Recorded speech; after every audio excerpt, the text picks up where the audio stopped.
আমি যেহেতু ইংল্যান্ডে থাকি আর থাকি একেবারে ইউনিভার্সিটি পাড়াতে বলতে পারেন, আমি যেখানে বসে আছি সেটাও একটা ক্যাম্পাস এবং এর আশেপাশে আরও 2-3টে কলেজ আছে।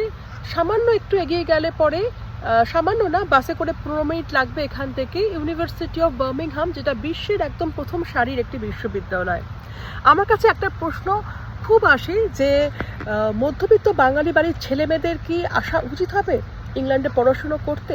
সেক্ষেত্রে বলি, আমি অন্তত খুব খুশি হয়ে দেখলে পরে যখন আমি দেখি এখানে এত ছেলেমেয়ে পড়াশুনো করতে আসছে। কিন্তু যেহেতু আমি থাকি ইউনিভার্সিটি পাড়ার মধ্যে এবং আমার অ্যাপার্টমেন্টও বহু ছেলেমেয়ে ভারতবর্ষ থেকে এসে থাকছে, আমি জানি আসল পরিস্থিতিটা কী।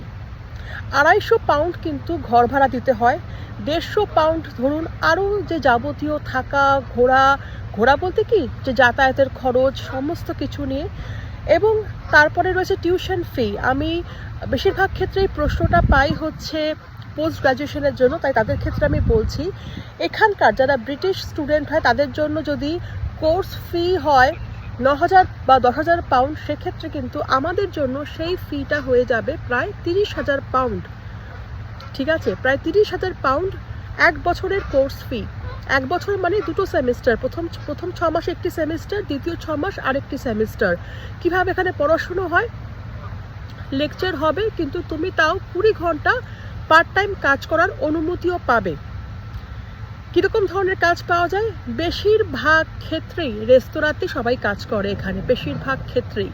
ইংল্যান্ডের সবচেয়ে যেটা বলা হয় আর কি, এখানকার যেটা লিগ্যাল ফ্রেমওয়ার্ক বলে যে 12 পাউন্ডের নিচে কাউকে দেওয়া যাবে না, এটা কিন্তু অনেকেই অনুসরণ করেন না।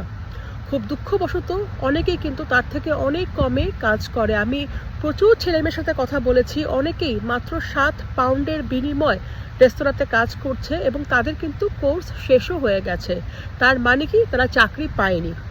কারণ এখানে প্রথমেই বলে দেওয়া হবে যে কোনো প্লেসমেন্টের ব্যাপার নেই। তোমার যদি নেটওয়ার্ক থাকে, নেটওয়ার্কিং এখানে ভীষণ ভীষণ ভীষণ গুরুত্বপূর্ণ। যদি নেটওয়ার্কিং থাকে তোমার একটা সুযোগ থাকতে পারে। যদি তুমি মনে করো যে না, পড়াশোনার পরেও আমি কয়েক বছর থেকে, কারণ আমরা তো একটা ROI হিসাব করি, রিটার্ন অন ইনভেস্টমেন্ট, 50 লাখের মতো খরচ হবে তোমার 1 বছরে থাকার জন্য। ঠিক আছে, অনেকেই মধ্যবিত্ত মানে আমরা অনেকেই লোন নিয়ে আসবো, তাই না? তো সেক্ষেত্রে তোমাকে যদি তুমি ROIটা চিন্তা করে আসো, তাহলে কিন্তু আমি বলবো খুব প্রথম সারির স্টুডেন্ট না হলে, খারাপ ভেবো না আমাকে, আমি একেবারে বাস্তব চিত্রটা বলছি, খুব প্রথম সারির স্টুডেন্ট না হলে কিন্তু এখানে আবার ভিসা পে থেকে চাকরি করাটা কিন্তু একরকম মুশকিলই বলতে গেলে। বহু ছেলেমেয়েকে দেখছি ফিরে যেতে